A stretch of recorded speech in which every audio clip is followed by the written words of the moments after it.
En tant que mère nature, je suis fière de la saveur de légumes frais cueillis du Mott's Garden Cocktail. Jamais un cocktail de légumes n'a goûté aussi bon. Mott's Garden Cocktail contient 2 portions de légumes avec un goût frais du jardin, piquant, velouté. Étonnamment délicieux. C'est ce qu'on appelle une belle récolte. De légumes. Je parle des légumes. Mott's Garden Cocktail. Jamais 2 portions de légumes n'ont goûté aussi bon. Ce soir, au téléjournal, incompréhension, douleur, désarroi, l'onde de choc secoue Bathurst, au Nouveau-Brunswick. C'est vraiment bad, tu sais, là. C'est calvaire, hein? Les noms et les visages de la tragédie d'hier, on connaît maintenant l'identité des 8 victimes. C'est tellement triste pour les jeunes, pour les parents, pour la communauté en complet. Stéphane Dion à Kandahar. Il faut arriver à une situation où c'est l'armée afghane qui défend l'Afghanistan comme il se doit. Les Canadiens devraient cesser de combattre en 2009. À la Folix? Un baiser. Mais à tout prendre, qu'est-ce? Un serment fait d'un peu plus près. À la Folix, le nouveau compagnon d'Astérix. C'est un personnage qui peut être émouvant par moments, par sa candeur, par sa naïveté, par son petit côté gaffeur. Stéphane Rousseau, avec des grands du cinéma français.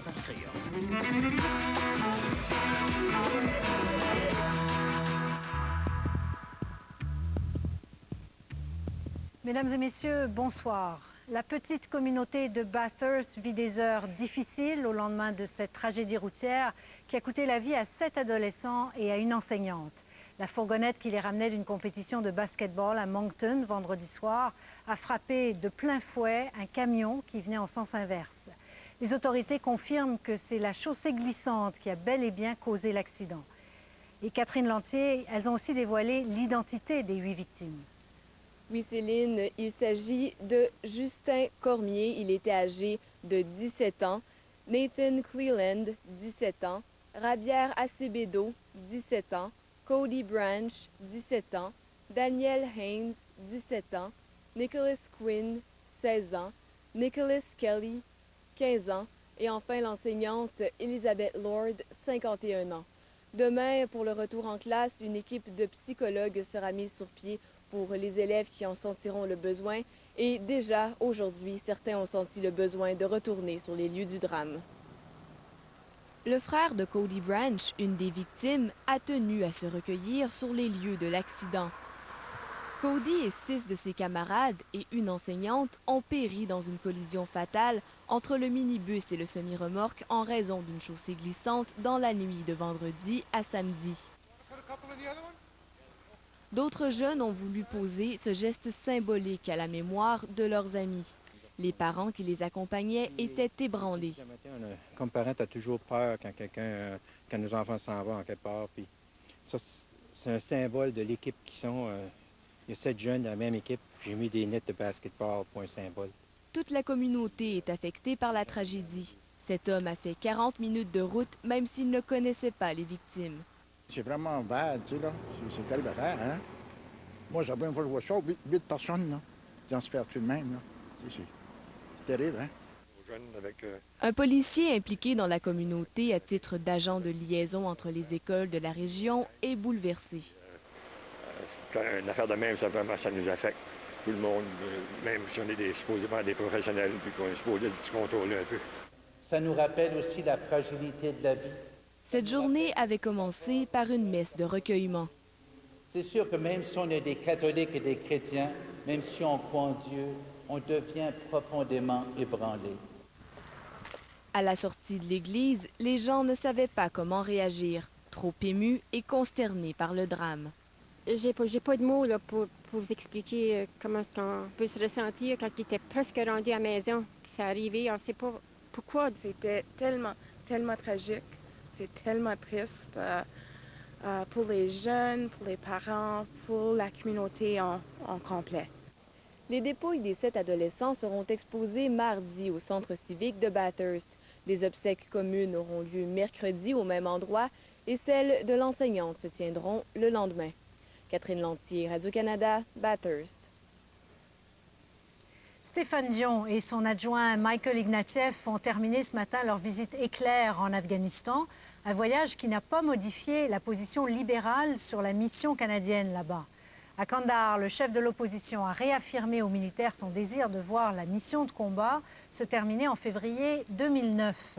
Cathy Senet est à Kandahar. Cathy, quel bénéfice, au fond, est-ce que Stéphane Dion peut espérer de cette visite en Afghanistan? Bonsoir Céline. Eh bien, ça va certainement lui donner de la visibilité à quelques semaines du dépôt du rapport du groupe de travail sur ce que devrait être le prochain rôle du Canada en Afghanistan et à quelques semaines de la reprise des travaux à la Chambre des communes. Eh bien, les conservateurs ne pourront plus accuser Stéphane Dion de ne jamais avoir mis les pieds en sol afghan et Stéphane Dion pourra répondre qu'il a une meilleure compréhension de ce que devrait être la prochaine mission du Canada en Afghanistan. Stéphane Dion dit adorer jouer au hockey bottine, mais s'il ne compte pas de but dans cette présente partie, il prépare son attaque sur le rôle que devra jouer le Canada en Afghanistan dans l'avenir. Un comité indépendant doit présenter ses recommandations d'ici la fin janvier. Michael Ignatieff était en faveur du premier prolongement de la mission en mai 2006. Cette fois, il parle d'une seule voie libérale avec son chef. La mission canadienne ne doit plus comprendre d'offensive militaire après février 2009. Le Canada, par contre, nous croyons, doit continuer à jouer un rôle très utile en Afghanistan. C'est pourquoi nous avons tenu à venir, M. Ignatieff et moi, afin d'apprendre davantage de ce que nous pourrions faire après février 2009, y compris dans un rôle militaire. Ainsi, les militaires canadiens doivent plutôt en venir à assurer un rôle de sécurité. Ils doivent se concentrer sur la formation de la police afghane, poursuivre les progrès dans la formation de l'armée afghane, protéger les équipes de reconstruction. Bref, cette visite éclair confirme la position des libéraux. Le nerf de la guerre est d'amener plus rapidement les Afghans à prendre les devants. Mais avec les Afghans en avant, c'est ça qu'il faut. Il faut pousser ça, parce que c'est leur pays. Et nous sommes là pour dire, nous sommes présents pour aider les Afghans à se défendre. Merci beaucoup. Dion et Ignatieff ont salué brièvement des militaires de Valcartier.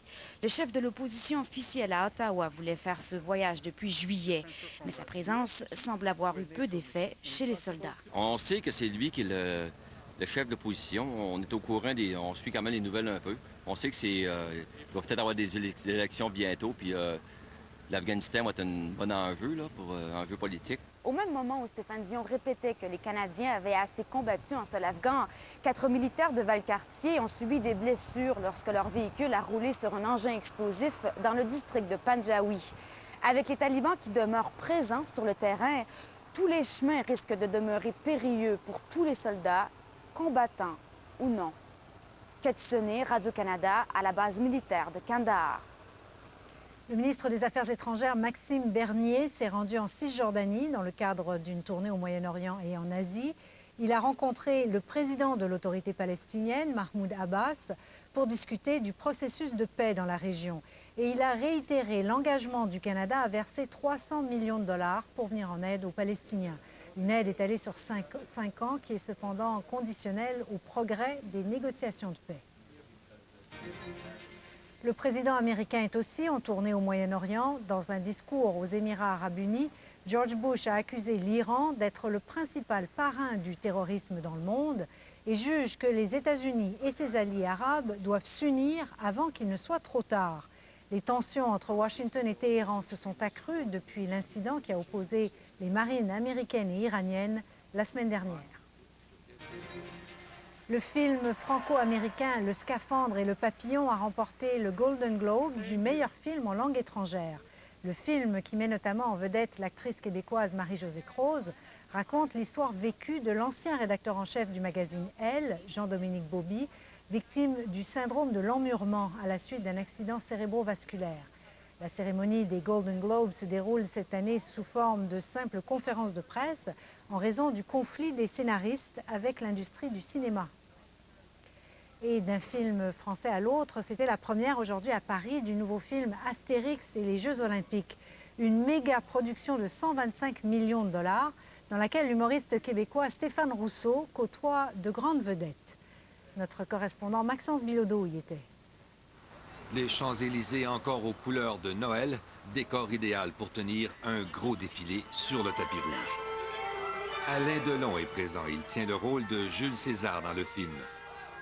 Et plusieurs acteurs sont là. Des mannequins comme Adriana Karembeu, Vanessa Hessler, qui tient le rôle d'une princesse, ou encore Michael Schumacher et Jean Todt de l'écurie Ferrari, qui ont aussi des petits rôles. Comment l'oublier, le Québécois Stéphane Rousseau, dont la participation au film représente un grand moment de sa carrière. C'est un événement extraordinaire, c'est fun, on va bien s'amuser. À la Folix? Un baiser, mais à tout prendre, qu'est-ce? Stéphane Rousseau y joue le rôle d'Alafolix, un jeune romantique amoureux fou de la belle princesse Irina. Mais Alafolix a un concurrent, le méchant Brutus, joué par l'excellent Benoît Poulvorde. Celui qui remportera les Jeux olympiques gagnera la main de la princesse. Gros budget, grosse distribution. En plus d'Alain Delon, Gérard Depardieu revient en Obélix avec un nouvel Astérix, Clovis Cornillac. Voici Obélix, ma princesse. Stéphane Rousseau est très présent dans le film. Pas simple de jouer un romantique. C'est toujours difficile de jouer un amoureux, une espèce de héros un peu rempli de candeur, comme ça, qui est très amoureux, parce qu'il faut jouer l'amour tout le temps. C'est ça notre mandat. C'est moi, c'est Brutus, fils de César, allez où? Comme Stéphane Rousseau, Benoît Poulvorde a passé 5 mois sur les plateaux de tournage en Espagne. C'est quelqu'un avec qui je me suis extrêmement bien entendu, parce qu'il était toujours heureux. Toujours heureux. Et quand moi j'ai eu beaucoup de moments où je déprimais, où je flottais, où j'en avais ras le cul. Et lui, il était toujours à me remonter le moral. C'est un film très bien fait, mais on rit moins que dans Mission Cléopâtre, qui était un petit chef-d'œuvre. Ce sont de nouveaux réalisateurs et ils ont voulu que le film ressemble davantage à la bande dessinée originale. Le film ne sortira au Québec que dans 6 mois, le 11 juillet. Pourquoi si tard?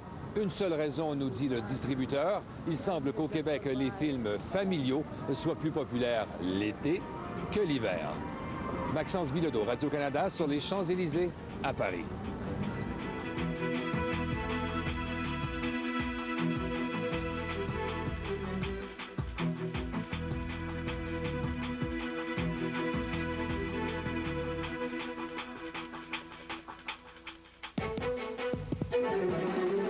À venir, avec ou sans Fidel, où s'en va Cuba après un demi-siècle de socialisme?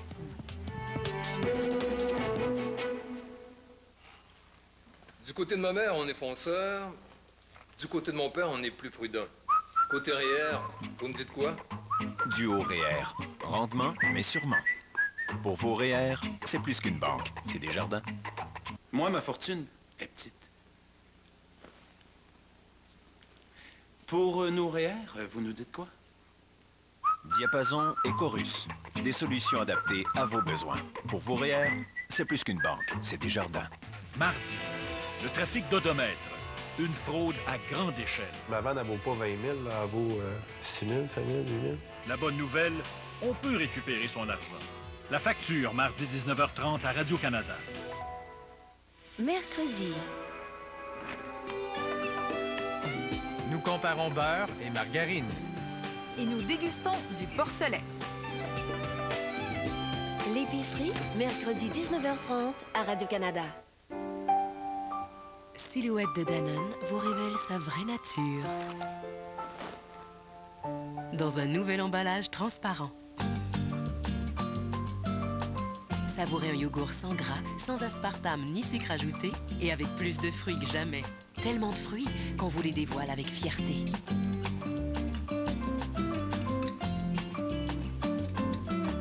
Goûtez-y et redécouvrez votre silhouette.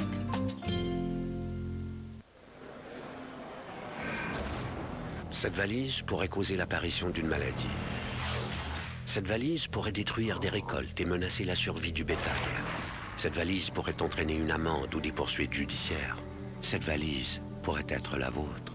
Prenez connaissance de nos lois sur l'importation. À votre arrivée au Canada, déclarez tous les aliments, végétaux, animaux et produits connexes provenant de l'étranger. Pour en savoir plus, téléphonez ou visitez le site web. Un message du gouvernement du Canada.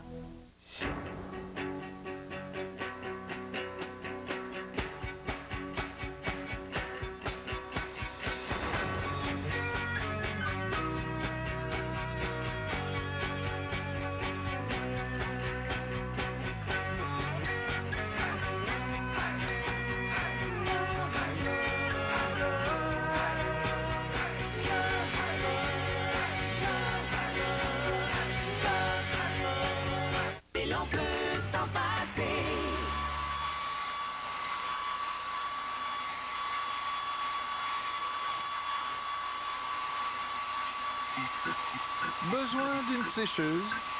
Chez Boy Martineau, achetez un ensemble réfrigérateur, cuisinière et laveuse et recevez gratuitement la sécheuse. Achetez cet ensemble à 1 599 $ et cette sécheuse est gratuite. Ou cet ensemble à 2 099 $ et cette sécheuse est gratuite. Payez en 36 versements sans intérêt. Boy Martineau, on s'occupe de vous. Écoute, je voulais m'informer sur le Mont-Saint-Michel, mais juste à côté, j'ai cliqué sur un dossier sur la Chine fascinant. Puis il y avait une autre vidéo sur le panier écolo et j'ai appris des choses étonnantes sur les punaises. J'ai même écrit à un journaliste à l'étranger parce que... En plus des reportages d'une qualité remarquable sur les événements internationaux, nationaux ou régionaux, les carnets des journalistes et les web émissions exclusives, une quantité impressionnante d'informations vous attend sur le site de Radio-Canada. J'en ai vu beaucoup, mais j'y retourne demain pour lire sur les dinosaures à bec de canard. Poursuivez l'aventure sur radiocanada.ca.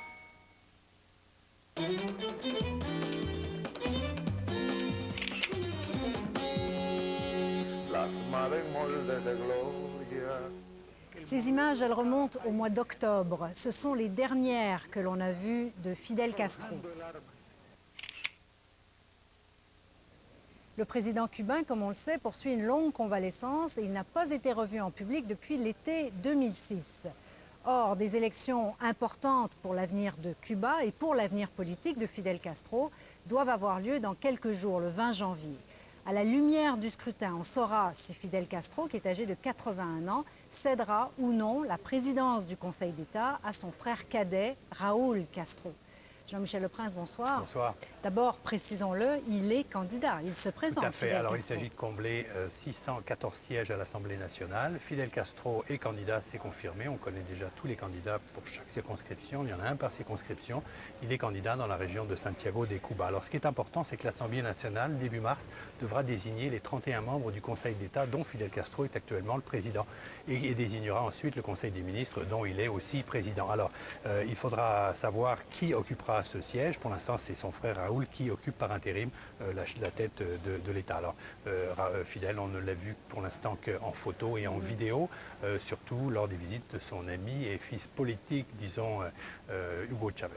Est-ce qu'on sait un peu plus qu'il en est véritablement de son état de santé? Écoutez, il faut se fier au dernier bulletin de santé émis par son frère Raúl. Il a dit, et je le cite, on peut dire qu'il va bien malgré les limitations que lui impose la situation grave dans laquelle il s'est trouvé. Il fait des exercices 2 heures par jour. Il est en pleine possession de ses facultés mentales. Il médite beaucoup et il écrit. Alors il écrit notamment ses réflexions qui paraissent régulièrement dans la presse cubaine. C'est une sorte un mélange de mémoire ou de chronique sur l'actualité, sur l'histoire. Bon, la grande question, c'est de savoir, est-ce qu'il va demeurer au pouvoir? Écoutez, on entre dans la 50e année de Castro au pouvoir et 70% des Cubains n'ont connu que lui à la tête de l'État. Alors, en décembre, Fidel Castro a laissé entendre que son devoir élémentaire, et là je cite, était de ne pas s'accrocher à des fonctions, ni encore moins de fermer la voie des personnes plus jeunes, mais d'apporter des expériences et des idées. Il disait aussi que dans le passé, il s'était accroché au pouvoir à cause d'une excessive jeunesse, il a dit, et d'un manque de conscience. Alors, Raúl, lui, à Noël, a dit, nous le consultons sur toutes les questions principales et c'est pour ça que les dirigeants du Parti communiste ont décidé qu'il se représenterait comme député. Alors, est-ce qu'il sera reconduit à la présidence ou bien est-ce qu'on lui donnera un rôle de conseiller, disons, ou de sage de la nation? Ça reste à voir. Bon, et sur le plan économique, est-ce qu'il faut s'attendre quand même à quelques changements? Oui, en juillet, Raúl Castro a annoncé des changements structurels et conceptuels. Il y a eu des consultations auprès de la population, des propositions, 1 300 000, les gens se plaignent de plein de choses, de leur vie quotidienne, de manque.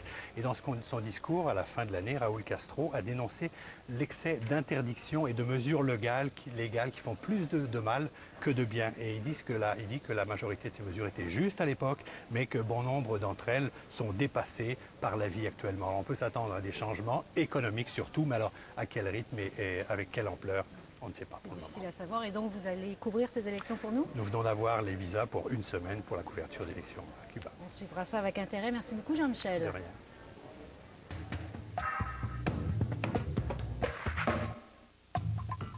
La Galerie de l'Université du Québec à Montréal présente l'exposition Entrevoir. Des duos dépareillés forment des couples d'œuvres réalisés par 5 artistes, dont le peintre Fernand Leduc et le sculpteur Michel Goulet, créateurs d'œuvres d'art public. Les peintures de Michel Archambault côtoient aussi les œuvres de 2 artistes manitobaines, Dil Hilderbrand et Jeannette Werner.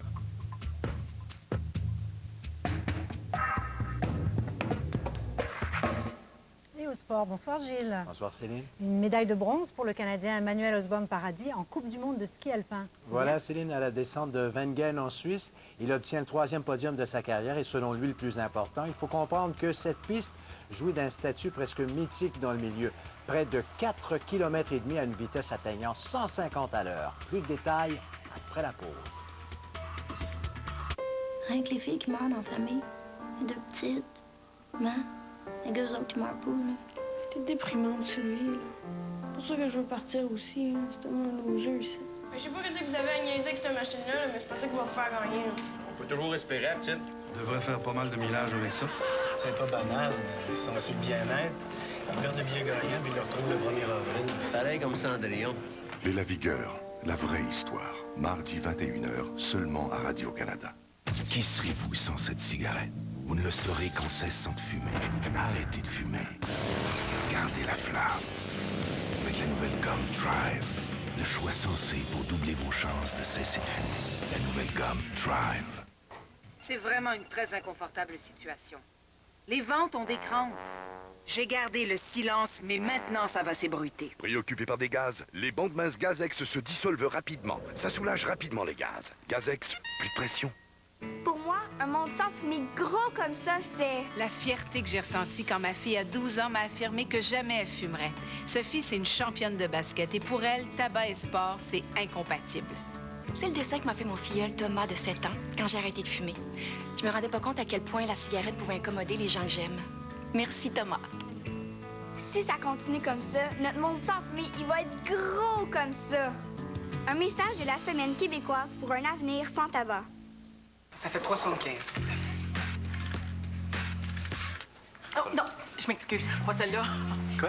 Ben celle-là, c'est correct. Celle-là aussi. Tout, prendre ça, pas celle-là. Regarde, c'est une pièce en l'honneur des anciens combattants, puis en plus, c'est la première en couleur au monde. Faut la garder, hein?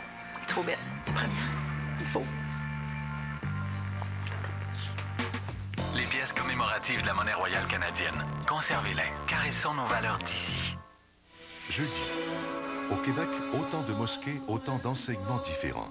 Beaucoup d'imams tiennent un discours ouvert. Il n'a pas dit valeurs islamiques, parce que les valeurs humaines sont universelles. Mais d'autres prêchent encore un islam rigide, sans aucune souplesse. Je suis contre ce genre d'islamisme qui appelle à la haine, qui appelle... Moi, je leur dis franchement, radicalement aussi, qu'ils retournent chez eux, franchement. Compte tenu de leur influence, les imams devraient-ils être mieux encadrés? Enquête, jeudi 21h à Radio-Canada. C'est comme ça que ça se passe dans le temps des fêtes. Et maintenant, pour retrouver la forme et perdre du poids, obtenez jusqu'à 50% de rabais sur tous les appareils d'exercice. En plus, nous payons pour vous l'équivalent des 2 taxes, uniquement chez Piscine Super Fitness. Seb! Allez! Ici, vous réalisez que la visibilité est réduite? Et sur la route, l'hiver au volant, ne vous laissez pas surprendre. Soyez attentifs et responsables, ralentissez. Non, il n'y a rien là, je la connais par cœur. Ici, vous réalisez que c'est glissant. Et sur la route, l'hiver au volant, ne vous laissez pas surprendre. Soyez attentifs et responsables, ralentissez. Dire à votre feu sauvage adieu? Pensez vite, pensez à Breva. Abreva pénètre dans la peau empêchant le virus d'entrer dans les cellules environnantes pour aider à accélérer la guérison des feux sauvages de l'intérieur vers l'extérieur. Vous êtes-vous sans peine? Rapidement. Pensez vite, pensez à Breva. Gilles, le skieur Manuel Osborne-Paradis est donc monté sur le podium pour la 3e fois de sa carrière. Et pour la première fois cette saison, Céline, la médaille de bronze l'attendait au terme de cet interminable parcours de Wengen en Suisse. 4 km et demi. Une anomalie en Coupe du Monde qui fait qu'on lui accorde un énorme prestige. Osborne-Paradis a d'ailleurs déclaré qu'il s'agissait de son plus important fait d'armes devant sa médaille d'argent à Lac-Louise en 2006. Ses compatriotes John Kuchera et Eric Gay ont terminé 19e et 31e. François Bourque a été largué en 39e place. Et comme l'an dernier, l'Américain Bode Miller a survolé la piste et éclipsé toute concurrence. Il a devancé le Suisse Didier Cuche de 65 centièmes et le Britanno-Colombien d'1 seconde 33 centièmes. Au classement de la spécialité, Cuche devance cependant Miller par un minuscule point. À Cortina d'Ampezzo, en Italie, Pierre Louders et ses 3 coéquipiers ont remporté la 4e épreuve de la Coupe du Monde de Bob à 4. Du même coup, les Canadiens devancent l'équipage de la Russie 1 au premier rang du classement général à la mi-saison. À l'arrivée aujourd'hui, les Russes affichaient 22 centièmes de plus au chrono que Louders et compagnie. Un bolide suisse a conclu en 3e place. C'était la journée des négligés aux éliminatoires de la Ligue nationale de football. À Dallas, les Giants de New York s'accrochent à une avance de 4 points. La menace gronde. 16 secondes au cadran, il n'y a que 23 verges qui séparent les Cowboys de la zone des buts. Tout peut encore basculer. Tony Romo va passer, tout le monde le sait. À plus forte raison, la défense des Giants. Robert William McWalters s'interpose. C'est fini. 21-17, culbuté. La meilleure équipe de la conférence nationale. Les Giants iront à Green Bay dimanche prochain, affronter les Packers et les Rigueurs du Wisconsin. À l'enjeu, une place au Super Bowl. Et les Chargers de San Diego, forts des 3 passes de toucher lancées par Philip Rivers, ont causé l'autre surprise en renversant les Colts d'Indianapolis 28-24. Le réputé Peyton Manning a lui aussi fini la journée avec 3 relais de 6 points, mais seul un 4e raté dans les dernières minutes aurait pu permettre aux Colts d'entretenir des espoirs de défendre leur titre au Super Bowl. Les Chargers vont tenter de sortir un autre lapin dimanche prochain en Nouvelle-Angleterre et de soutirer le 2e ticket du Super Bowl aux Patriots. Et à Ottawa, samedi soir, les sénateurs ont gagné la bataille des premiers de classe contre les Red Wings de Détroit, non sans avoir en payé un prix faramineux. Danny Hitley a abandonné en 3e période quand, après avoir renversé Chris Draper, son épaule droite a percuté la rampe. Résultat, il aura besoin d'au moins 1 mois de convalescence pour se rétablir d'une dislocation. Donc, privé de Hitley, les sénateurs affrontaient à Ottawa ce soir les Islanders de New York qui l'ont emporté 3-1 avec à la clé 2 buts en moins de 3 minutes en 3e période. Voilà, Céline. Et en tennis, le premier tournoi majeur de l'année s'est amorcé à Melbourne. On peut même dire qu'il a commencé demain puisqu'il est déjà 14h25 lundi en Australie. C'est déjà terminé pour les 2 seuls Canadiens inscrits. Stéphanie Dubois a été éliminée au premier tour. La même chose pour l'Ontarien Frank Dancevic. Merci beaucoup, Gilles. Pas de quoi. Au revoir. Au revoir. Et Josiane, à la météo, ça se présente comment cette semaine? Ça se présente avec des températures qui vont avoisiner la moyenne de saison. Pour Montréal, c'est -5. À Québec, c'est -8. Mais on aura un petit peu de neige et c'est surtout pour les 24 prochaines heures. Je dis un petit peu en ce qui a trait au Québec, mais je devrais dire toute une tempête, toute une bordée pour l'Est du Canada, entre autres pour certaines localités des provinces de l'Atlantique. Allons-y donc tout de suite avec les prévisions. Les nuages des dernières heures associés tout d'abord à une minime perturbation sur le bassin des Grands Lacs qui arrive des États-Unis, qui va puiser un peu d'humidité et qui laissera sur son passage de 2 à 4 cm de neige pour une bonne partie du Québec. Alors que l'autre système qui viendra s'amalgamer au premier contient pas mal plus de précipitations et apportera donc beaucoup de vent. Alors, les secteurs les plus touchés seront tout d'abord la portion sud-ouest des provinces de l'Atlantique dès demain en après-midi. Ça va s'intensifier pour la soirée, donc le retour à la maison sera difficile. Ça atteindra l'île du Prince-Édouard et ça remontera ainsi vers Terre-Neuve pour apporter là aussi beaucoup de neige à compter de la nuit de lundi à mardi. Il y aura un peu plus d'accumulation aussi pour certaines localités en montagne vers les cantons de l'Est. Voici d'ailleurs tous les détails. Alors, Moncton, on attend de 20 à 30 cm de neige. La neige parfois forte débute surtout demain soir. Même chose pour Halifax, ce sera accompagné de grésil. Ennuagement très tôt à Charlottetown, neige parfois forte à compter de demain soir. Ennuagement, la neige parfois forte est prévue seulement dans la nuit. Les vents vont se soulever pour souffler jusqu'à 60 km à l'heure. Même chose pour les îles de la Madeleine où on pourra accueillir jusqu'à 20 cm dans la nuit de lundi à mardi. Ennuagement en Gaspésie et à Sept-Îles, on pourra accueillir autour d'une quinzaine de centimètres en Gaspésie, 2 cm pour le Bas-Saint-Laurent compté de l'après-midi, 2 à 4 cm de neige dans le centre du Québec, débordement de nuages à Saguenay, 2 à 4 cm pour le sud, accompagné de forts vents, ça causera de la poudrerie à Montréal, jusqu'à 10 cm pour les cantons de l'Est, 2 à 4 pour le nord-ouest, 2 à 4 pour le sud de l'Ontario. À Toronto, ce sera généralement fondant. Très froid à Winnipeg, ensoleillé ailleurs. Beaucoup de pluie, beaucoup de vent à Vancouver et des températures extrêmement froides sont à venir pour l'extrême nord, Céline. Merci beaucoup, Josiane. Bonne semaine. Au revoir. Au revoir. Voilà, nous vous avons présenté le téléjournal de Radio-Canada. C'est Bernard de Rome qui sera avec vous au cours des prochains jours. Merci d'avoir été là. Bonsoir.